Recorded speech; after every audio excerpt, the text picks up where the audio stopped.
یہ اپریل 2015 میں کراچی میں رہنے والی ایک فیملی کے ساتھ ہونے والے کچھ پرسرار واقعات پر مبنی ایک اسٹوری ہے۔ یہ فیملی کچھ عرصے سے مل کر پکنک کا پلان بنا رہی تھی، کیونکہ فیملی کے بچے جو کہ 6-7 سال کی عمر سے لے کر ٹین ایجر لڑکے اور لڑکیاں تھے، سب کی ضد تھی کہ بہت عرصے سے فیملی گیٹ ٹوگیدر نہیں ہوئی ہے، لیکن وہ گھر کے بجائے کہیں باہر جمع ہو کر باربیکیو وغیرہ کرنے کا سوچ رہے تھے۔ ان لوگوں میں کچھ کا خیال یہ تھا کہ بیچ پر ہٹ بک کروا کر وہاں اسٹے کیا جائے، لیکن زیادہ تر فارم ہاؤس میں یہ گیٹ ٹوگیدر کرنا چاہ رہے تھے۔ گو کہ یہ اسکول اور کالجز کی چھٹیوں کے دن نہیں تھے اور کچھ ہی عرصے میں بچوں کے ایگزامز وغیرہ بھی شروع ہونے والے تھے، لیکن سب کا یہی کہنا تھا کہ روٹین کی ہیکٹک لائف سے کچھ بریک مل جائے گی اور بچے ذہنی طور پر تھوڑا اپنی آگے آنے والی ٹف اسٹڈی روٹین کے لیے ریچارج ہو جائیں گے۔ اپریل کا مہینہ موسٹلی کراچی میں کافی گرم ہوتا ہے، اور اس سال تو اپریل کا آغاز بہت زیادہ تیز گرمی سے ہوا۔ سب نے پھر یہی مل کر ڈیسائیڈ کیا کہ فارم ہاؤس چلتے ہیں، وہاں رات بھر سکون سے اسٹے کریں گے، سوئمنگ پول کے مزے لیں گے اور باربیکیو کریں گے، اور اگلے دن دوپہر کا کھانا کھا کر واپسی کے لیے نکل جائیں گے۔ اس طرح اس گرمی کے باوجود زیادہ سے زیادہ انجوائے کر لیں گے۔ چنانچہ ان لوگوں نے ایک بڑی بس بک کروا لی اور فرائیڈے کی شام کو سب لوگ ایک ہی جگہ جمع ہو گئے۔ بچوں نے اپنے ساتھ سائیکلز، بیٹ بال اور فٹ بال، فلوٹرز وغیرہ رکھ لیے، اور بڑوں نے کارڈز، لوڈو، کیرم، کھانے پینے کی چیزوں کے ساتھ ساتھ بس میں لوڈ کروا دیے، اور یہ لوگ شام کے 7:30 بجے کراچی سے گڈاب کے علاقے میں واقع ایک فارم ہاؤس کی طرف چل پڑے۔ یہ فارم ہاؤس انہوں نے کسی کے ریفرنس سے نہیں بلکہ آن لائن پکچرز دیکھ کر پھر اونر سے رابطہ کر کے بک کروایا تھا۔ پکچرز بہت اچھی تھیں اور یہ لوگ بہت ایکسائٹیڈ تھے کہ اتنے پیارے فارم ہاؤس میں اسٹے کریں گے تو بہت مزہ آئے گا۔ راستے بھر یہ لوگ گاتے بجاتے اور ہلا گلا کرتے ہوئے 1 سے 1.5 گھنٹے میں گڈاب پہنچے۔ راستے میں ہی سورج مکمل غروب ہو گیا، اور جب گڈاب کے علاقے میں ان کی بس داخل ہوئی تو چاروں طرف زیادہ تر اندھیرا ہی نظر آیا۔ گڈاب ٹاؤن ایک پسماندہ ایریا ہے جہاں شہر کی بنسبت کشادہ سڑکیں اور اونچی بلڈنگز نہیں ہیں، اور نہ ہی ایسا روشن ہے جیسا کراچی، لیکن یہاں بہت بڑی تعداد میں فارم ہاؤسز ہیں۔ خیر، جب یہ فیملی میپ کو فالو کرتے ہوئے اپنے فارم ہاؤس پہنچے تو رات ہو چکی تھی۔ یہ ایک بہت بڑی اسپیس پر پھیلا ہوا ایک خوبصورت فارم ہاؤس تھا، جس کے اندر ایک بہت بڑے ایریے پر گھنے درختوں کے ساتھ ایک لان تھا، جس میں بچوں کے جھولے لگے ہوئے تھے۔ ایک ایریا خاص طور پر باربیکیو کے لیے بنایا گیا تھا، جس کے ساتھ ہی پتھر کی بنی ہوئی بینچز اور ٹیبلز بنی ہوئی تھیں۔ تھوڑا اور آگے جا کر بچے اور بڑوں کے سیپریٹ سوئمنگ پولز تھے، جن میں واٹر سلائڈز بھی تھیں۔ انڈور ایریے میں ایک بہت بڑا سٹنگ لاؤنج اور 4 بڑے بڑے بیڈ رومز تھے، جن میں ہر ایک میں اٹیچ باتھ روم بھی تھا۔ یہ سب لوگ فارم ہاؤس کو دیکھ کر بہت خوش ہو گئے کہ جیسے تصویریں تھیں اصل میں بھی انہوں نے اسے ویسا ہی پایا۔ لیکن ایک ڈسٹربنگ چیز اس فیملی کے ساتھ یہ ہوئی کہ جیسے ہی یہ لوگ فارم ہاؤس میں داخل ہوئے، ان کے ایک بچے نے، جس کی عمر 1.5 سال کی تھی، بے تحاشا رونا شروع کر دیا۔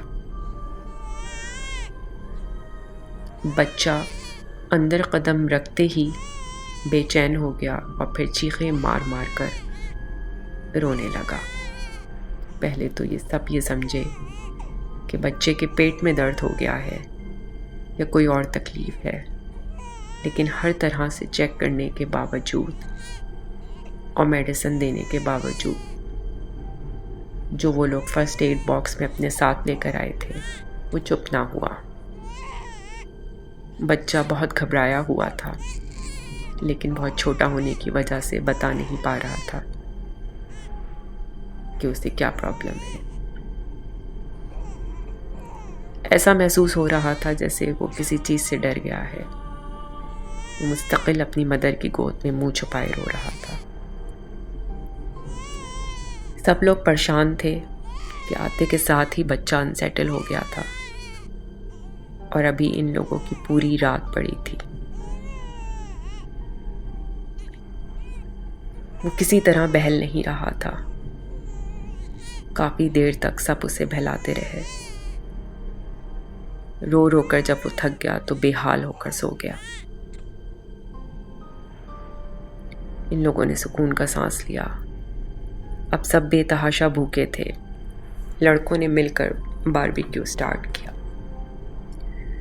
یہ سب ابھی باہر بینچز پر بیٹھے ڈنر کر ہی رہے تھے کہ باربیکیو کے لیے بنے ہوئے پارٹیشن کے اگلی طرف کسی کے دیوار سے کودنے کی آواز آئی۔ یہ آواز اس لیے بہت زیادہ زوردار تھی اور سب نے صاف سنی کیونکہ دیوار کے بالکل پاس زمین کے نیچے بنے ٹینکر کے ڈھکنے کے اوپر کوئی کودا تھا، اور یہ آواز سے محسوس ہوا جیسے کوئی بہت ہی وزنی چیز گری ہے۔ یہ سب جو کھانا کھانے میں مصروف تھے ایک دم چونک گئے، اور لڑکے کھانا چھوڑ کر فوراً اس طرف گئے اور باقی لوگ بھی پیچھے چلے آئے، لیکن وہاں کوئی بھی نہیں تھا۔ ان سب نے نہ صرف فارم ہاؤس کے لان بلکہ اندر کمروں کو بھی اچھی طرح چیک کیا، لیکن کچھ نہ ملا۔ یہ سب پریشان تھے کیونکہ آواز کسی ایک نے نہیں سب نے سنی تھی، اور آواز اتنی صاف اور زوردار تھی کہ یہ گمان کرنا کہ کوئی بلی کودی ہوگی ناممکن تھا۔ خیر، ان میں سے 2 حضرات فارم ہاؤس کے ایک کونے پر بنے ہوئے چوکیدار کے کمرے میں گئے، اس کا دروازہ بجایا تو بہت دیر بعد ایک ادھیڑ عمر کا بندہ باہر آیا، جس نے ان کے فارم ہاؤس آنے پر دروازے پر ان سے ملاقات کی تھی اور ان کے لیے گیٹ کھولا تھا۔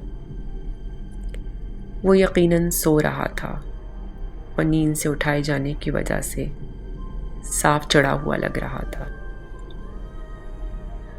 انہوں نے جب اس کو یہ سب بتایا تو اس نے سنی انسنی کر دی اور کہا کہ کوئی بلی وغیرہ ہوگی، پریشان مت ہو، لیکن بات کرتے ہوئے وہ کسی کو بھی آئی کانٹیکٹ نہیں دے رہا تھا۔ اس نے فوراً ہی بات ختم کری اور دروازہ بند کر کے اندر چلا گیا۔ یہ لوگ اس کے اس رویے سے تھوڑا کنفیوز ہو گئے۔ بہرحال ان سب نے ایک دوسرے کو تسلی دینے کی کوشش کری۔ کھانے سے نمٹ کر سب موڈ اچھا کرنے کے لیے پول ایریے کی طرف چلے آئے۔ شدید گرمی کی وجہ سے بچے بڑے سب ہی پول میں انجوائے کرنے لگے۔ 1-2 گھنٹے خوب سوئمنگ اور کھیل کود کرنے کے بعد زیادہ تر افراد پول سے باہر آ گئے اور فریش ہو کر کارڈز اور لوڈو وغیرہ کھیلنے لگے۔ چھوٹے بچے تھک ہار کر سونے کے لیے اندر چلے گئے، لیکن پول میں فیملی کے 3 لڑکے ابھی بھی موجود تھے۔ یہ تینوں آپس میں کزنز تھے اور ان کا ارادہ بھی کچھ دیر مزید پول میں انجوائے کرنے کا تھا۔ وہ ابھی پول کے ٹھنڈے پانی میں لطف اندوز ہو ہی رہے تھے کہ اچانک ان میں سے ایک لڑکا جس کا نام اسامہ تھا، اسے یہ محسوس ہوا کہ کوئی اس کے ایک پاؤں کو پکڑ کر اندر گھسیٹ رہا ہے۔ یہ سب اتنی اچانک ہوا کہ اسے چیخنے کا موقع بھی نہ ملا اور وہ پانی کے اندر اس فورس کے ساتھ ڈوبنے لگا۔ برابر سوئمنگ کرتے ہوئے دونوں لڑکوں کی نظر جب ڈوبتے ہوئے اسامہ پر پڑی تو انہوں نے تیزی سے پانی کے اندر جا کر اسے پکڑا اور باہر نکال کر فرش پر لٹا دیا اور اس کے پیٹ سے پانی نکالنے لگے۔ یہ دونوں بالکل حیران تھے کہ اسامہ جو اتنی اچھی سوئمنگ جانتا ہے کیسے ڈوب رہا تھا۔ اسامہ کی جب کچھ منٹس کے بعد حالت صحیح ہوئی تو وہ بہت زیادہ خوفزدہ تھا اور اپنے دونوں کزنز کو کہہ رہا تھا کہ یہاں سے چلو، پانی کے اندر کوئی تھا جو مجھے نیچے کھینچ رہا تھا۔ میں نے اپنے پیر پر کسی کے ٹھنڈے ٹھنڈے ہاتھوں کی بہت مضبوط گرپ محسوس کی تھی۔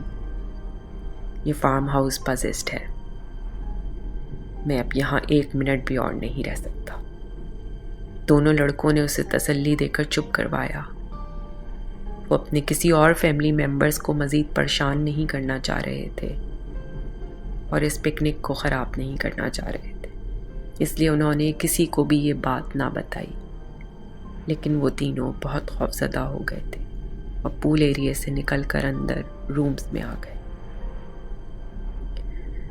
اسامہ کی دونوں بہنیں اور ایک کزن لان میں پڑی ٹیبلز اور چیئر پر بیٹھے تھے اور کارڈز کھیل رہے تھے۔ ان سے کچھ ہی فاصلے پر سوئنگز لگے ہوئے تھے۔ یہ ایک گرم رات تھی اور ہوا نہ ہونے کے برابر تھی۔ ان میں سے کارڈ کھیلتے کھیلتے سنبل کی نظر سامنے جھولے پر پڑی تو وہ ہکا بکا رہ گئی اور اپنے ساتھ بیٹھی ہنا اور رابعہ کو بھی اشارہ کر کے سامنے دیکھنے کو کہا۔ ہوا بالکل نہ چلنے کے باوجود سامنے لگے ہوئے 2 سوئنگز میں سے ایک سوئنگ پوری فورس سے آگے پیچھے ہو رہا تھا اور اس کے برابر لگا سوئنگ بالکل ساکت تھا۔ ایسا لگ رہا تھا کہ ایک جھولے پر کوئی انویزیبل بچہ بیٹھا ہوا جھولا جھول رہا ہے۔ لڑکیاں حد سے زیادہ خوفزدہ ہو گئیں اور انہوں نے زور زور سے آواز دے کر سب کو جمع کر لیا۔ جب تک سب لوگ اکٹھا ہوئے جھولا اپنی جگہ بالکل ساکت ہو گیا تھا۔ یہ لڑکیاں حواس باختہ تھیں اور سب کو یقین دلا رہی تھیں کہ ہمارا وہم نہیں تھا، کوئی تھا جو جھولا جھول رہا تھا۔ یہ سب لوگ بہت انیزی ہو چکے تھے اور آدھے لوگ اندر بنے کمروں میں جا کر بیٹھ گئے۔ نیند کسی کو بھی محسوس نہیں ہو رہی تھی، ہر ایک کی طبیعت بوجھل تھی اور سر بھاری محسوس ہو رہا تھا۔ اتنے سارے لوگوں کی موجودگی کے باوجود اس فارم ہاؤس میں ایک وحشت تھی جو ہر ایک فیل کر رہا تھا۔ اسامہ اپنی کزن کے ساتھ اس واقعے کے پیش آنے کے بعد اب بہت پینک ہو چکا تھا۔ اس نے کہنا شروع کر دیا کہ میری طبیعت ٹھیک نہیں ہے، ہمیں واپس چلنا چاہیے۔ بڑوں نے یہی کہا کہ آدھی رات میں واپسی سیف نہیں ہے، صبح ہوتے ہی نکلتے ہیں۔ اسی اثنا میں ان میں سے ایک لڑکا واش روم جانے کے لیے اندر گیا۔ 4 کمروں میں سے 3 کمرے بالکل آکیوپائڈ تھے۔ ان میں سے اکثر میں کوئی نہ کوئی لیٹا یا بیٹھا ہوا تھا۔ ایک کمرہ باقی کمروں کی بنسبت تھوڑا خالی تھا۔ وہاں پڑے ہوئے بیڈ پر 2 چھوٹے بچے سو رہے تھے۔ وہ کمرے میں انٹر ہوا تو اسے اٹیچ باتھ بند ملا، لیکن اس کی لائٹ آن تھی، جس سے اس نے یہی اندازہ لگایا کہ یہ ابھی یوز میں ہے۔ وہ باہر کھڑا ویٹ کر رہا تھا۔ اندر سے اسے کسی کے سنک یوز کرنے کی آواز آئی اور دروازے کے نیچے سایہ نظر آیا، اور اب وہ منتظر تھا کہ کوئی باہر نکلے گا، لیکن انتظار کے باوجود دروازہ نہ کھلا۔ وہ حیران تھا کیونکہ اب باتھ روم میں مکمل خاموشی ہو چکی تھی۔ کافی دیر انتظار کے بعد بھی کوئی باہر نہ آیا اور نہ ہی اندر سے کسی طرح کی کوئی آواز آئی تو وہ ڈر گیا۔ آواز دے کر پوچھا کہ اندر کون ہے۔ کسی طرح کا کوئی جواب نہ آیا تو اس نے دروازے کو ہلکا سا پش کیا۔ باتھ روم خالی تھا۔ اسے اپنی آنکھوں پر یقین نہیں آیا۔ اس نے تھوڑی دیر پہلے سنک کے ٹیپ کو کھولنے اور پھر کسی کے منہ ہاتھ دھونے کی آواز صاف محسوس کی تھی۔ پھر ٹیپ بند ہوا تھا اور اس نے باقاعدہ قدموں کے سائے کو دروازے کی طرف آتے دیکھا تھا۔ یہ سب کچھ ناقابل یقین تھا۔ اس کی حالت خراب ہو گئی اور وہ وہیں بیڈ پر لیٹے ہوئے بچوں کے برابر میں بیٹھ گیا۔ وہ کپ کپا رہا تھا اور اپنے سر کو پکڑے ہوئے تھا جو شدید بھاری ہو رہا تھا۔ اچانک اسے اپنے برابر والے بیڈ روم سے خالہ کے بلند آواز میں چیخنے کی آوازیں سنائی تھیں اور وہ گھبرا کر برابر والے بیڈ روم میں بھاگتا ہوا گیا۔ خالہ چلا چلا کر کہہ رہی تھیں کہ ان کی 14 سالہ بیٹی یسریٰ جو کہ باہر پول میں پیر لٹکائے ہوئے بیٹھی ہوئی تھی، انہوں نے جب بیڈ روم کی کھڑکی سے اسے سونے کے لیے اندر آنے کی آواز لگائی تو انہیں یسریٰ کے بالکل برابر میں ایک لڑکی پول میں پیر لٹکائے بیٹھی نظر آئی، جس کا منہ یسریٰ کی طرف تھا، لیکن اس کی آنکھوں کی جگہ 2 سوراخ تھے۔ وہ چیخیں مار مار کر رو رہی تھیں اور کہہ رہی تھیں کہ میری بیٹی کو بچا لو۔ سب لوگ اکٹھا ہو گئے۔ حیرت کی بات یہ کہ جو لوگ باہر تھے وہ خالہ کی آوازوں پر جب یسریٰ کے پاس پہنچے، یسریٰ کے برابر میں کوئی بھی نہیں تھا۔ وہ لوگ اسے پکڑ کر کھینچتے ہوئے اندر لائے۔ کچھ لوگ فوراً چوکیدار کے کمرے کی طرف بھاگے، لیکن لاک دروازہ کھٹکھٹانے کے باوجود وہ باہر نہ نکلا۔ یہ لوگ جلد سے جلد سامان پیک کر کے بس میں سوار ہوئے۔ یہ رات کے 4:30 بجے کا وقت تھا اور فارم ہاؤس میں وحشت اتنی بڑھ چکی تھی کہ اگر یہ لوگ تھوڑی دیر اور رہتے تو انہیں شبہ تھا کہ کچھ بہت برا ہو جائے گا۔ یہ لوگ فارم ہاؤس کی لائٹس اور دروازے سب کھلے چھوڑ کر بھاگ کر باہر نکلے اور بس میں سوتے ہوئے ڈرائیور کو جگایا۔ وہ بھی حیران و پریشان تھا کہ اس ٹائم پر یہ لوگ کیوں واپس آ رہے ہیں۔ سب کی حالتیں خراب تھیں۔ وہ سب بالکل چپ بس میں آ کر بیٹھ گئے۔ ان میں سے ایک لڑکا جب اپنے فون پر فارم ہاؤس میں لی گئی تصویریں چیک کر رہا تھا تو ایک پکچر پر جو اس نے اپنے فیملی کے افراد کی لان میں لی تھی وہ رک گیا اور اس کا دل جیسے حلق پر آ گیا۔ اس میں پیچھے فارم ہاؤس کی چھت پر 5 لوگ کھڑے نظر آ رہے تھے جو کیمرے میں ہی دیکھ رہے تھے، لیکن تصویر لیتے وقت وہ اس چھت پر موجود نہیں تھے۔ اگر آپ کو یہ سٹوری پسند آئی ہے تو پلیز لائک، سبسکرائب اور شیئر ضرور کریں اور مجھے کمنٹس میں بتائیں کہ آپ کو اس سٹوری میں کیا اچھا لگا اور کیا نہیں۔ آپ کی سپورٹ کا بہت بہت شکریہ۔